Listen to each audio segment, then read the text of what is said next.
MUNGURURIO wa kung'ethanira na endia ndawa cia mahiu matakinyaniire IKIRO watinda ugitabanio matũra-inĩ ma Kamwangi, Gatukuyu, Thika na taũni nene ya Gatundu. Muoroto wari kuhukia wendia wa ndawa itarĩ nginyaniru niguo kugitira mahiu na muingi. Ndio tunasema dawa kama mwenyewe kama yuko. Kuringana na murugamiriri munene wa bodi ino Dagitari Benson Kibore, gukoretwo na ongerereku wendia ndawa ici matakinyaniire IKIRO, aria makoretwo magitabania wendia wa ndawa matari na marũa ma bodi ino, undu uria ukoretwo ukiiga muingi na mahiu. What we are doing here today is to ensure that there is compliance to the practice and that we map all the practitioners. All practitioners in Kenya are supposed to be registered and retained by the board. To the farmers is to ensure that whoever is giving you those veterinary services, whoever is treating your animals, whoever is attending to the animals that you're keeping, that they are qualified practitioners. Aria manyititwo hindi ya MUNGURURIO uyu marerikana makoretwo matekurumirira watho na mitaratara ya bodi, na MUNGURURIO uyu guthii na mbere nginyagia endia othe ndawa ici marumirire mawatho. Anyone in Kenya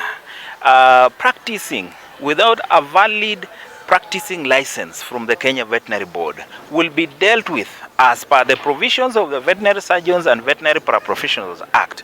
Anybody who dispenses medicine contrary to the code of ethics, because ours, what we are doing here is to protect public health. Most of the medicines that have largely been getting access, farmers have been getting access to, are the ones that actually affect our bodies. Children depend on milk.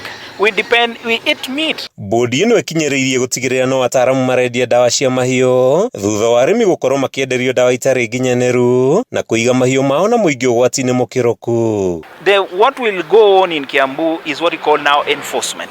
So this enforcement will go on for any time, any day, and in Nairobi, to ensure that we weed out. There are also other practitioners who are now trading with very sensitive veterinary medicines. If these medicines are found within your reach, you'll be the one to be handled. The risk of buying these medicines from quacks is that your animal might not even be treated.